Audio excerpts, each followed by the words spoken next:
Hello दोस्तों, नमस्कार। मैं हूं गौतम कुमार और आप देख रहे हैं प्रतिभा फाउंडेशन में। आप सभी का हार्दिक स्वागत और अभिनंदन करते हैं आज की इस नई वीडियो में।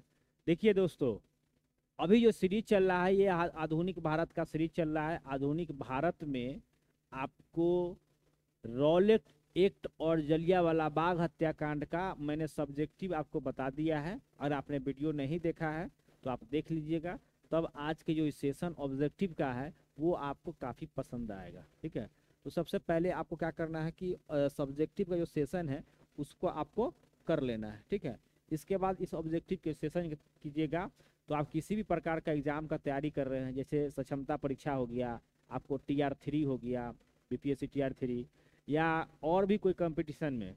ठीक है, यानी BPSC PT के लिए भी उतना ही महत्वपूर्ण है, या SI के लिए, बिहार पुलिस हो गया, वो सभी एग्जामों के लिए ये सब टॉपिक जो है बहुत हॉट टॉपिक होता है और यहाँ से क्वेश्चंस बनते हैं। ठीक है, तो इसका थ्योरी सेक्शन हमने करा दिया है। आपने वीडियो नहीं देखा है तो देख लीजिए, तब इसका ऑब्जेक्टिव सेशन देखिएगा। ठीक है, तो 10-15 मिनट समय दीजिए आप हमको, और 10-15 मिनट में आपको झकास कंटेंट, झकास क्वेश्चन से आपको रूबरू कराते हैं। चलिए शुरुआत करते हैं हम लोग। देखिए, ये जो पहला जो क्वेश्चन है आपको कि भारतीय स्वतंत्रता संग्राम, देखिए, भारतीय स्वतंत्रता संग्राम के दौरान, ठीक है, रॉलेट एक्ट ने किस कारण से सार्वजनिक रोष उत्पन्न किया। देखिए, रॉलेट एक्ट जब लाया गया था तो थ्योरी सेक्शन में हमने बताया था कि उस समय जो है आपको ये क्रूर एक्ट था। ठीक है, जो बिना अपील, बिना बिना वकील, बिना अपील और बिना दलील का इसे कानून कहा गया था। ठीक है, इसको क्या कहा गया था? ये बिना अपील का कानून है। ठीक है, इसको कहा गया, इस कानून को कहा गया था बिना अपील, सॉरी, बिना वकील। क्या कहा गया था? बिना वकील, बिना अपील। ठीक है, बिना अपील। एकदम प्रेम से समझिए चीजों को और आराम से समझ लीजिएगा। बिना अपील और बिना दलील का कानून। ठीक है, और बिना दलील का कानून, बिना दलील का कानून। ठीक है, अब देखिए आखिर इसको ऐसा क्यों कहा गया था। ठीक है, तो ये कानून इतना क्रूर बनाया गया था, ठीक है, इतना क्रूर कि चूंकि उस समय जो है क्रांतिकारी गतिविधि जो है काफी तेजी से बढ़ रहा था। इस गतिविधि को कुचलने के लिए मोंटेगू चेम्सफोर्ड, ठीक है, उस समय के जो वायसराय रहते हैं, उस वायसराय का क्या नाम रहता है? चेम्सफोर्ड। ठीक है, उस वायसराय का नाम रहता है चेम्सफोर्ड, जिनका कार्यकाल रहता है 1916 से लेके 1921। ठीक है, जब इनका जो कार्यकाल जब रहता है तो इसी कार्यकाल में ये वायसराय जो है इस गतिविधियों को क्या करना चाहते हैं? कुचलना चाहते हैं। क्योंकि इन्हीं के कार्यकाल में 1917 में, देखिए, 1917 में चंपारण सत्याग्रह भी हुआ था। चंपारण सत्याग्रह भी हुआ था गांधी जी द्वारा। ठीक है, और गांधी जी एक राष्ट्रीय नेता के रूप में उभर रहे थे। ठीक है, राष्ट्रीय नेता के रूप में उभर रहे थे और लोगों को एकत्रित करने का काम, संगठित करने का काम कर रहे थे। ठीक है, इस सारे चीज हो रहा था। इसके अलावा भी अन्य जो क्रांतिकारी नेतागण थे उनके द्वारा भी अलग अलग क्षेत्रों में की जा रही थी। लेकिन गांधी जी द्वारा प्रयास किया जा रहा था कि समस्त भारत को एक सूत्र में बांधने के काम का प्रयास किया जा रहा था। इस सभी चीज़ों से परेशान होकर, और उसके जो कुर्सी है वो मंडरा रहा था, सोच रहा था कि अब कुर्सी ज़्यादा हिलेगा, डोलने लगेगा ब्रिटिश सरकार, और जब क्रांतिकारी करने लगेगा, क्रांति होने लगेगा तो हमारा जो राज है जल्दी खत्म हो जाएगा। ठीक है, और उसी समय जो क्या होता है कि प्रथम विश्व युद्ध होता है। तो प्रथम विश्व युद्ध में जो है ब्रिटिश सरकार द्वारा बहुत सारे वादा किया जाता है, लेकिन उस वादा को निभाया नहीं जाता है। ठीक है, और कहा जाता है कि प्रथम इस विश्व युद्ध के बाद भारत को आज़ाद करने की बात थी। ठीक है, या संप्रभु सरकार देने की बात थी, लेकिन ऐसा कुछ भी नहीं हुआ। प्रथम विश्व युद्ध में जो है भारतीय सैनिक जो है बहुत बढ़ चढ़कर हिस्सा लिए और युद्ध किए, लेकिन जब विजयी हो गया तो इसके बाद भारत को साथ जो किया गया वादा था वो नेता नहीं, मतलब वादा पूरा नहीं किया गया। जब ये वादा पूरा नहीं किया गया तभी जाके जो है क्या होता है, मतलब विरोध प्रदर्शन और भी तेजी से बढ़ना शुरू हो जाता है। तो शुरू हो जाता है तो इस विरोध प्रदर्शन को दबाने के लिए क्या करता है प्रदर्शन दबाने के लिए जो है 1917 में, ठीक है, कब किया जाता है, 1917 में आपको न्यायाधीश सिडनी रॉलेक्ट नाम रहता है, जो न्यायाधीश रहते हैं सिडनी रॉलेक्ट, याद रखिएगा नाम सिडनी रॉलेक्ट, इसकी अध्यक्षता में क्या कहता है, इसकी अध्यक्षता में एक कमेटी का गठन किया जाता है, ठीक है। और वह कमेटी जो है अपना रिपोर्ट जो है 1919 ईस्वी में सौंपता है, और उस रिपोर्ट के आधार पर एक कानून बनाया जाता है। उस कानून बनाने के जो है उसमें प्रावधान किया जाता है, बहुत कड़ा कानून बनाया जाता है, ठीक है। मतलब गिरफ्तारी के बिना मुकदमा चलाए ही, बिना दलील दिए ही जो उसको सजा देने का प्रावधान कर दिया था। मतलब बहुत कहीं बहुत क्रूर मतलब कानून था। तो क्या इसी सब का विरोध चल रहा था, समझे। तो भारतीय स्वतंत्रता संग्राम के दौरान रॉलेट एक्ट ने किस कारण से सार्वजनिक रोष उत्पन्न किया। तो देखिए, इसने लोगों को बिना मुकदमा चलाए जेल भेजने के लिए अधिकृत किया गया था, ठीक है। ये नहीं था ऑप्शन, ठीक है, ये नहीं होगा। ये धर्म की स्वतंत्रता को कम किया गया, इसने भारतीय परंपरागत शिक्षा को दबाया, ये भी नहीं होगा, ठीक है। और इसने श्रमिक संघ यानी ट्रेड यूनियन की गतिविधियों को नियंत्रित किया, ये बिल्कुल नहीं था। तो ये आपको तीन चीज, ये आपको सी नंबर जो है आपको आंसर होगा इसका, ठीक है। तो चलिए हम लोग बढ़ते हैं नेक्स्ट क्वेश्चन की तरफ, ठीक है। कुछ जो हम लोग डिस्कस कर रहे हैं क्वेश्चन के संदर्भ में, आप उस बिंदु को भी देखिएगा तो कुछ क्लियर हो जाएगा, ठीक है। अब देखिए अगला क्वेश्चन है कि रॉलेट एक्ट लाने का क्या प्रयोजन था। देखिए, भूमि सुधार, ये तो बिल्कुल नहीं था। राष्ट्रीय एवं क्रांतिकारी गतिविधियों पर रोक लगाना, बिल्कुल ये सही था। बैलेंस ऑफ ट्रेड को ठीक ठाक करना, ये नहीं था। द्वितीय विश्व युद्ध के बंदियों पर मुकदमा चलाना, देखिए द्वितीय विश्व युद्ध तो होगा ही नहीं, ये कि 1919 में रॉलेट एक्ट आया था, तो प्रथम विश्व युद्ध था, तो ये तो बिल्कुल ऑप्शन नहीं होगा। तो यानी कि राष्ट्रीय क्रांति गतिविधियों पर रोक लगाना, ठीक है। चलिए अब हम लोग नेक्स्ट क्वेश्चन देखते हैं। नेक्स्ट क्वेश्चन में देखते हैं क्वेश्चन नंबर 3। क्वेश्चन नंबर 3 जो है, रॉलेट एक्ट भारत में लागू किया गया, किस वर्ष लागू किया गया था, तो सन 1919 में रॉलेट एक्ट को लागू किया गया था, ठीक है। चलिए अब हम लोग नेक्स्ट क्वेश्चन देखते हैं। नेक्स्ट क्वेश्चन देखेंगे, रॉलेट एक्ट क्वेश्चन नंबर 4 है, रॉलेट एक्ट का क्या लक्ष्य था। देखिए, युद्ध प्रयासों, अनिवार्य आर्थिक समर्थन, देखिए इसका लक्ष्य था बिना मुकदमा चलाए बंदी बनाना और मुकदमों की सुनवाई संक्षिप्त प्रक्रिया द्वारा, ठीक है। तो ये आपका ऑप्शन हो जाएगा, यानी कि ऑप्शन नंबर बी इसका आंसर हो जाएगा, ठीक है। चलिए अब हम लोग नेक्स्ट क्वेश्चन देखते हैं। क्वेश्चन नंबर 5 अब आपके स्क्रीन पर है, ठीक है। क्वेश्चन नंबर 5 जो है, देखिए ये सारा क्वेश्चन जो है बहुत ही महत्वपूर्ण क्वेश्चन सब है, सब प्रीवियस ईयर्स में क्वेश्चन पूछे है। देखिए ये आईएएस के प्री एग्जाम में 2015 में पूछा गया क्वेश्चन है, ठीक है। देखिए, रॉलेट सत्याग्रह के संदर्भ में निम्नलिखित में से कौन सा कथन जो है सही है, कौन सा जो है कथन सही है, है। देखिए, रॉलेट एक्ट अधिनियम सेडिशन कमेटी, बिल्कुल है, सेडिशन सिफारिश पर आधारित था, बिल्कुल सही है, आधारित होगा, ठीक है, आधारित था। रॉलेट सत्याग्रह में गांधी जी ने होम रूल लीग का उपयोग करने का प्रयास किया, ये भी सही है। साइमन कमीशन के आगमन के विरुद्ध हुए प्रदर्शन रॉलेट सत्याग्रह के साथ हुए, नहीं, ये बिल्कुल गलत है। तो आपको 1 और 2 सही है, ठीक है, 1 और 2 सही है। तो देखिए इसमें क्या हो जाएगा, केवल 1 और 2 केवल है, याद रखिएगा, केवल 1 और 2, यानी कि ऑप्शन नंबर बी हो जाएगा, ठीक है। तो चलिए इसका आंसर जो है क्वेश्चन नंबर 5 का बी हो गया। अब हम लोग नेक्स्ट क्वेश्चन देखते हैं, क्वेश्चन नंबर 6, ठीक है। क्वेश्चन नंबर 6 देखते हैं कि जब रॉलेट एक्ट पारित हुआ था उस समय भारत का वायसराय कौन था। देखिए उस समय जो है भारत का वायसराय लॉर्ड चेम्सफोर्ड था, और इसका जो कार्यकाल था 1916 से लेके 1921 था, ठीक है। इस समय ये क्या था, वायसराय था, ठीक है। तो चलिए हम लोग नेक्स्ट क्वेश्चन देखते हैं। अब नेक्स्ट क्वेश्चन की तरफ बढ़ते हैं। देखिए नेक्स्ट क्वेश्चन में देखेंगे क्वेश्चन नंबर 7। क्वेश्चन नंबर 7 देखिए कि रॉलेट एक्ट जो है किस वायसराय के काल में पारित हुआ था, ठीक है। रॉलेट एक्ट जो है किस वायसराय के काल में पारित हुआ था। तो देखिए यहाँ फिर से क्वेश्चन आ गया, लॉर्ड चेम्सफोर्ड, ठीक है। जैसा कि मैं पिछला ही क्वेश्चन बताया था कि ये 1916 में हुआ था और ये 1921 तक चला था, ठीक है। तो चलिए अब हम लोग देखते हैं नेक्स्ट क्वेश्चन, ठीक है। नेक्स्ट क्वेश्चन देखते हैं, क्वेश्चन नंबर 8 जब आपके सामने है। चलिए ध्यान से देखिएगा, आप लोग भी बनाते रहिएगा।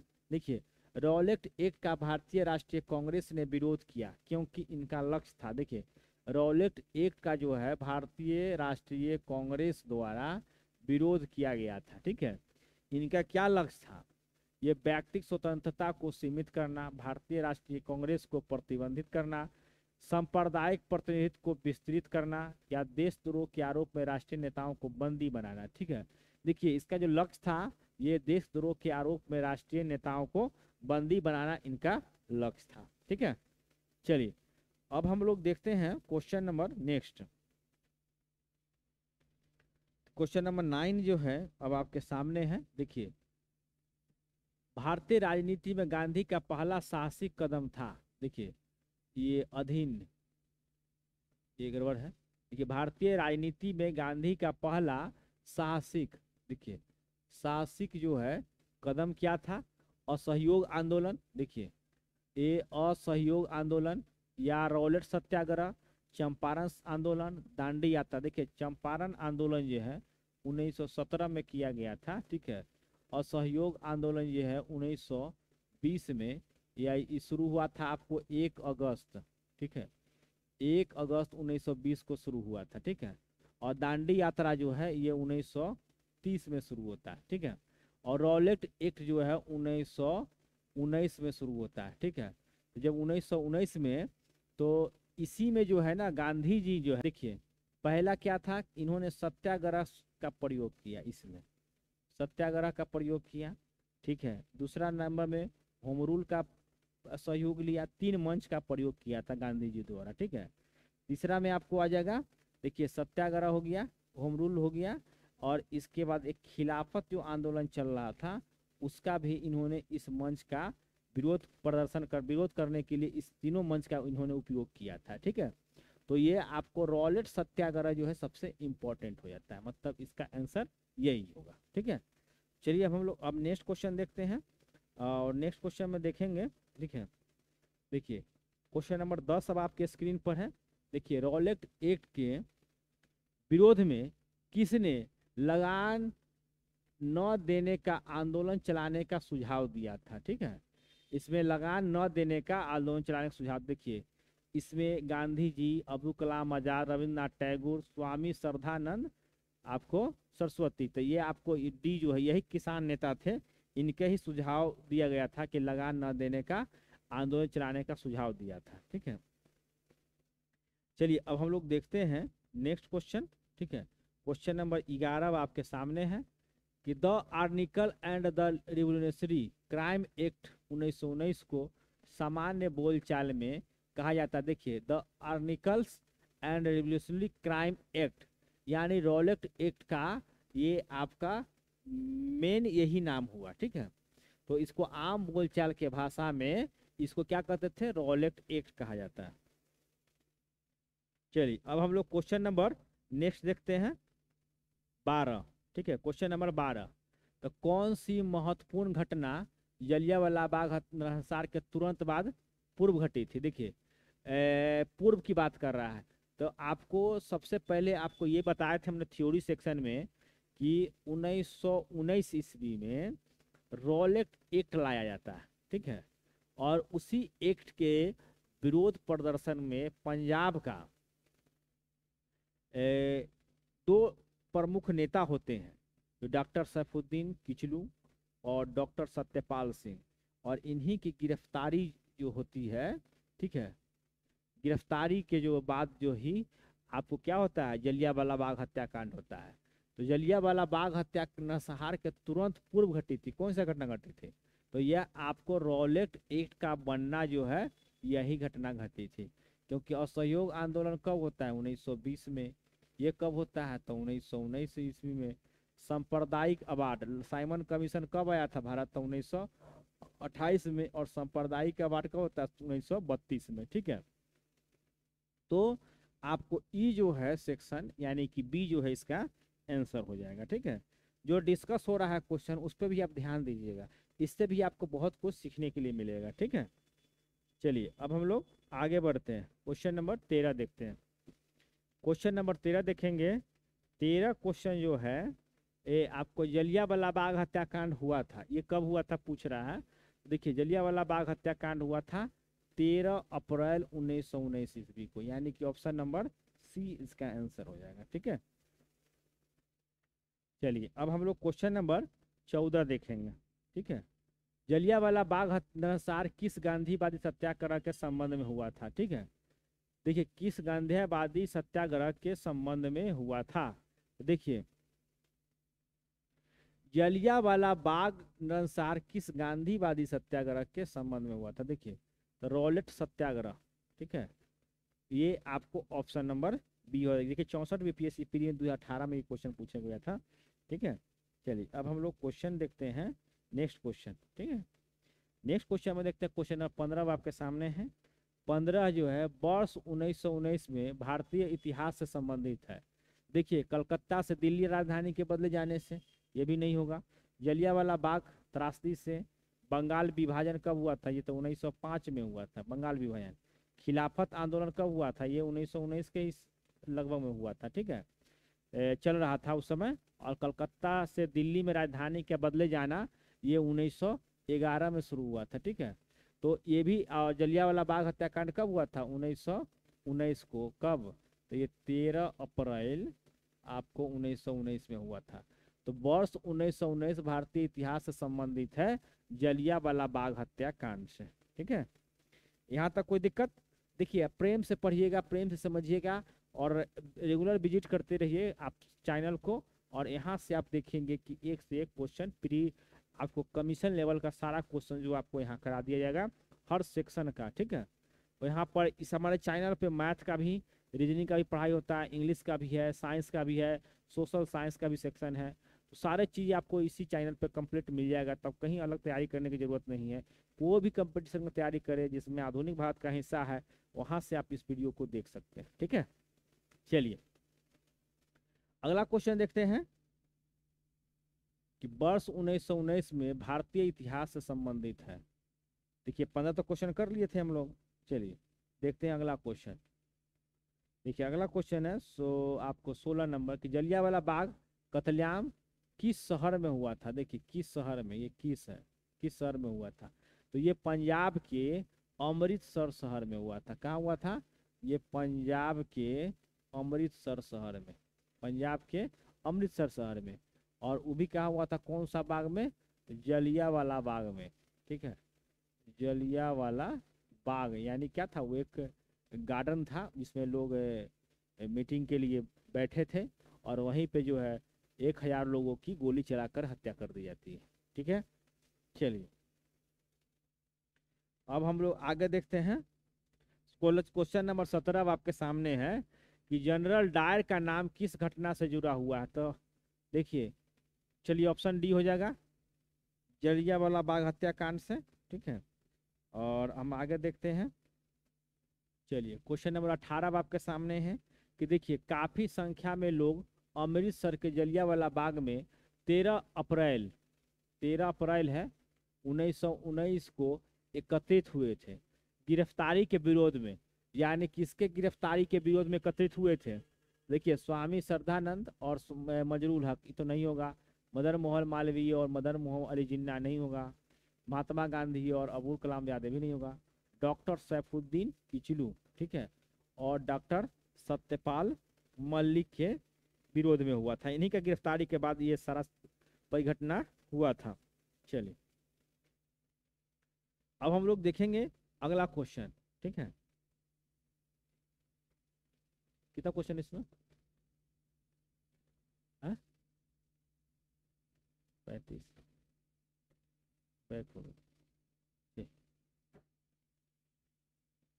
चलिए तो इसका जो हम लोग क्वेश्चन देखते हैं, कितना नंबर कर लिए थे, 17 18। चलिए 19 देखते हैं। देखिए जलियांवाला बाग में प्रदर्शन के लिए क्यों लोग जमा हुए थे। देखिए प्रदर्शन के लोग क्यों जमा हुए थे।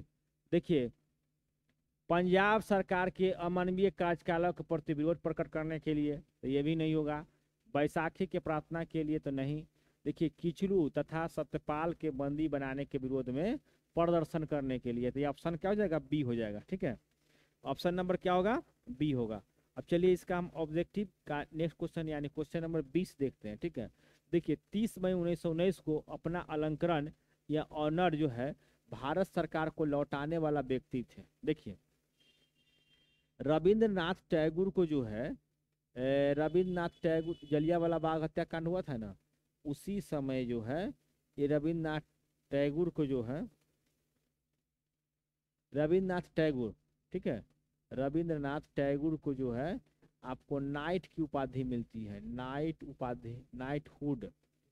ये नाइटहुड की जो उपाधि होता है इसको जो है लौटाने का काम करते हैं कौन, रविंद्रनाथ टैगोर द्वारा। ये मतलब इस घटना से बहुत त्रासदी रहते हैं और इसी कारण से ये इसकी उपाधि जो है ये सरकार को क्या करते हैं, वापस कर देते हैं। ठीक है, चलिए अब हम लोग अगला क्वेश्चन देखते हैं। क्वेश्चन नंबर जो है आपको 21, जलियांवाला बाग हत्याकांड 1919 में पंजाब में हुए अत्याचारों अपने विरोध के रूप में किस विख्यात व्यक्ति ने ब्रिटिश सरकार द्वारा प्रदान की गई नाइट की उपाधि को वापस लौटा दिया था। तो देखिए ये भी हो जाएगा रविंद्रनाथ टैगोर। कौन जगह, रविंद्रनाथ टैगोर द्वारा। चलिए अब हम लोग 22 नंबर क्वेश्चन देखते हैं। किसके विरुद्ध विरोध प्रदर्शन, देखिए ये विरोध प्रदर्शन के अभिप्राय के रूप में रविंद्रनाथ टैगोर ने अपनी नाइट की पदवी को त्याग दिया था। देखिए बहुत इंपॉर्टेंट है, ये बराबर क्वेश्चन पूछता है। तो देखिए जलियांवाला बाग हत्याकांड हुआ था और उसी समय इन्होंने क्या किया था, अपनी जो उपाधि मिला हुआ था उसको त्याग देता है। ठीक है, त्याग कर। चलिए अब हम लोग देखते हैं क्वेश्चन नंबर 23 अब आपके सामने है। देखिए लगातार वही क्वेश्चन रिपीट हो रहा है। देखिए नाइटहुड का त्याग कर दिया था, निम्नलिखित में से किसके विरोध में रविंद्रनाथ टैगोर ने आपको अपनी नाइटहुड की उपाधि का परित्याग कर दिया था। ठीक है, तो ये क्या हो जाएगा, जलियांवाला बाग नरसंहार। ठीक है, क्या हो जाएगा, जलियांवाला बाग नरसंहार, यानी कि ऑप्शन बी। चलिए अब हम लोग नेक्स्ट क्वेश्चन देखते हैं और नेक्स्ट क्वेश्चन में देखते हैं क्वेश्चन नंबर 24।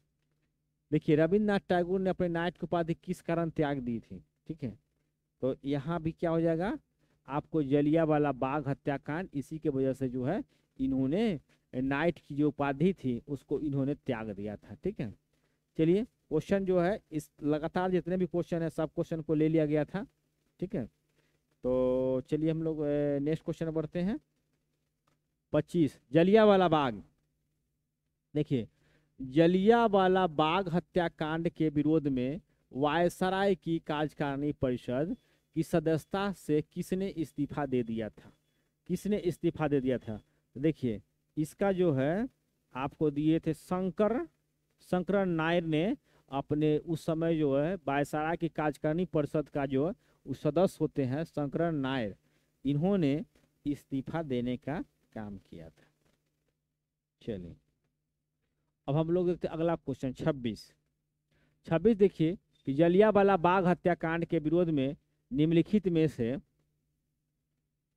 किसने वायसराय के कार्य परिषद से त्याग पत्र दे दिया था।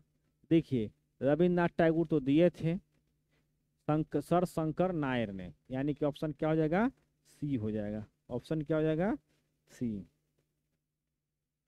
क्वेश्चन नंबर 27 देखिए,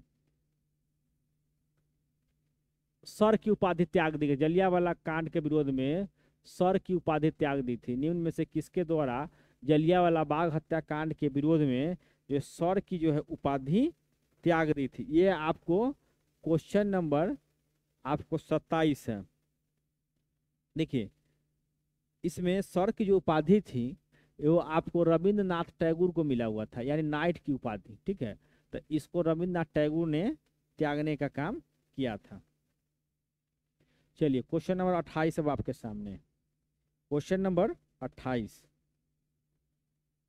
देखिए निम्नलिखित घटनाओं का सही क्रम नीचे दिए गए कूट से आपको ज्ञात करना है। देखिए जलियांवाला बाग हत्याकांड, डॉक्टर सत्यपाल की बंदी जनाना, 1919 का अमृतसर कांग्रेस का अधिवेशन। ठीक है, देखिए जलियांवाला बाग देखिए सबसे पहले तो घटना ये वाला होता है ना, ठीक है, और इसके बाद ये होता है 2-1 क्या है, ऑप्शन नंबर क्या हो जाएगा, ए। ठीक है, 2 से शुरू होने वाला। ठीक है, चलिए अब हम लोग आगे बढ़ते हैं और यहाँ देखते हैं अगला क्वेश्चन, क्वेश्चन नंबर 29। देखिए 29 में क्वेश्चन क्या कहता है कि हंटर जो आयोग की नियुक्ति की गई थी काल कोठरी घटना के बाद, जलियांवाला बाग हत्या के बाद 1857, देखिए यहाँ क्या जाएगा, ऑप्शन नंबर बी। ठीक है, ऑप्शन नंबर जो है बी जो है इसका आंसर हो जाएगा, सही आंसर। ठीक है, चलिए अब हम लोग देखते हैं क्वेश्चन नंबर जो है 30। देखिए क्वेश्चन नंबर 30 क्या कहता है कि जलियांवाला बाग हत्याकांड के लिए जिम्मेदार ओ डायर को निम्न में से किसने मार डाला। ठीक है, तो पृथ्वी सिंह आजाद, सरदार किशन सिंह, उधम सिंह, इन्होंने ही लंदन में 1940 ईस्वी में इनकी गोली मारकर एक पार्टी में हत्या कर दी थी। ठीक है, चलिए अब क्वेश्चन नंबर 31।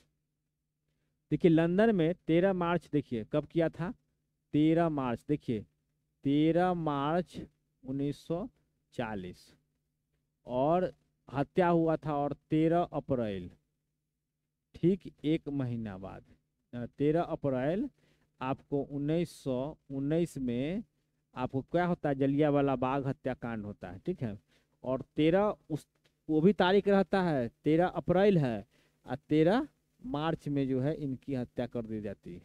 ठीक है, इसने किया था डॉक्टर सॉरी उधम सिंह ने। ये देखिए बिहार पीसीएस में 2016 में एक प्रश्न आया था।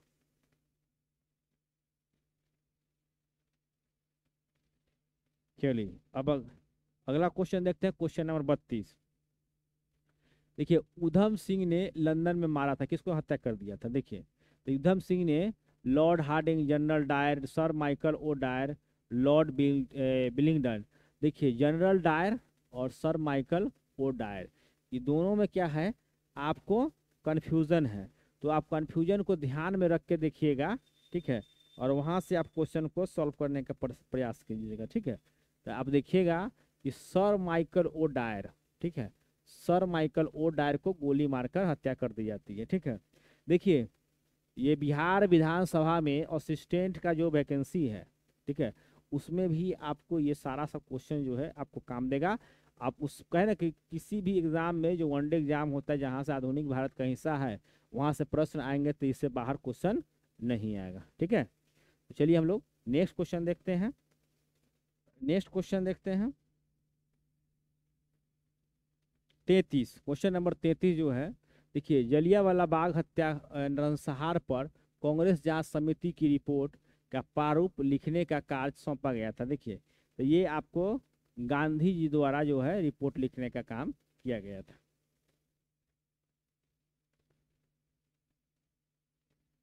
34 नंबर क्वेश्चन देखिए कि 1919 में जघन जलियांवाला बाग हत्याकांड के समय भारत का वायसराय कौन था, तो देखिए लॉर्ड चेम्सफोर्ड, यानी ऑप्शन ए। ठीक है, चलिए क्वेश्चन नंबर 35 कि निम्नलिखित घटनाओं में से, देखिए क्वेश्चन नंबर 35 जो है कि निम्नलिखित घटनाओं में से किस एक को मोंटेन्यू ने निवारक हत्या के नाम से विशेषित किया था। देखिए तो इसने जलियांवाला बाग हत्याकांड को आपको निवारक हत्या के नाम से संबोधित किया था। ठीक है, क्वेश्चन नंबर 36। ठीक है, तो क्वेश्चन नंबर 36 और इससे संबंधित लास्ट क्वेश्चन। ठीक है, तो निम्नलिखित में से किसके कारण सार्वजनिक रोष की लहर जो है लहर उमड़ी और जिसके फलस्वरूप जलियांवाला बाग हत्याकांड में ब्रिटिश द्वारा जनसंहार की घटना घटी। देखिए तो इसका हो जाता दी रॉलेट एक्ट। ठीक है, तो चलिए साथियों आज के इस वीडियो में आपने 36 क्वेश्चन जो है रॉलेट एक्ट और जलियांवाला बाग हत्याकांड से संबंधित, इससे पहले जो है ना हमको थ्योरी सेक्शन करा दिए थे और उसके बाद ये जो ऑब्जेक्टिव सेशन लेकर आया गया था। ठीक है, तो मेरे साथियों आप जो है हम ऐसा ही सीरीज लेकर चल रहे हैं कि पहले थ्योरी उसके बाद उसका ऑब्जेक्टिव, पहले थ्योरी फिर उसके बाद ऑब्जेक्टिव। तो आपको क्या करना है कि आप हमारे चैनल पे बने रहिए, आप वीडियो को देखिए और वीडियो को जितना हो सके शेयर कर दीजिए और सब्सक्राइब कर लीजिए, ताकि जो है आपका प्यार हमें मिल सके और हमको और भी मेहनत करने के लिए जज्बा हो और बहुत और मेहनत कर सके आपके लिए। तो आप जो है हमको सहयोग कीजिए हर कदम पे, ताकि हम आपके लिए और मेहनत कर सकें। ठीक है, तो वीडियो कैसा लगता है कमेंट करके जरूर बताइएगा, अच्छा लगे या बुरा लगे कमेंट जरूर कीजिएगा। ठीक है, और इसको देखना नहीं भूलिएगा। तो मिलते हैं नेक्स्ट वीडियो में, तब तक के लिए नेक्स्ट वीडियो का इंतजार कीजिए।